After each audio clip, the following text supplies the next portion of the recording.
Comme chaque samedi, nous traquons maintenant les infox qui ont circulé sur le net cette semaine. Pour démêler le vrai du faux ce soir, Vicky Bogart. Et justement, on commence par la tuerie d'Uvalde. Une jeune femme transgenre a-t-elle été accusée à tort d'être l'auteur de cette fusillade au Texas? Eh bien oui, cet infox a fait le tour des réseaux sociaux aux États-Unis. Un élu républicain l'a même partagé. Regardez, il a assuré que le meurtrier était un sans-papier transsexuel. Et ces publications sont accompagnées de photos censées représenter le tireur. Des chaînes de télévision espagnoles ont aussi diffusé à tort ces images. Or, ces photos sont celles d'une américaine transgenre sans aucun lien avec le tireur. Elle a d'ailleurs été amenée à réagir. « Ce n'est pas moi », écrit-elle, « je ne vis même pas au Texas ».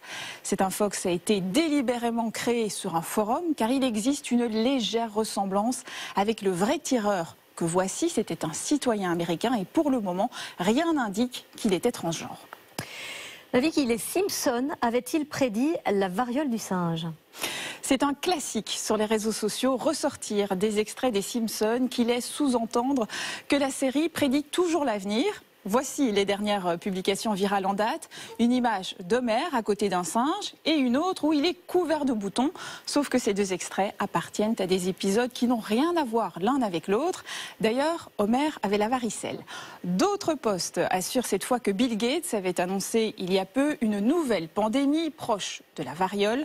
En réalité, il y a 6 mois, l'homme d'affaires avait conseillé d'étudier différents scénarios pour se préparer à de futures pandémies.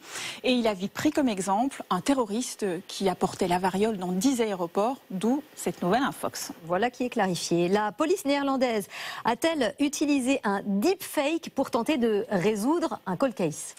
Cette fois-ci, c'est bien vrai. Pour rappel, un deepfake, c'est un trucage permettant notamment de remplacer un visage par un autre dans une vidéo et de le faire parler. Eh bien, les policiers néerlandais ont utilisé cette technique pour lancer un appel à témoins.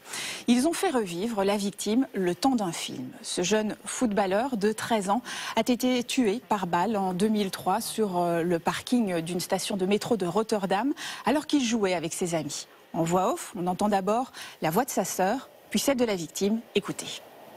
Geef onze familie en vrienden de antwoorden waar we zo naar verlangen. Weet jij meer? Spreek dan nu. Suite à cet appel à témoins, eh bien, la police a reçu de nouveaux renseignements.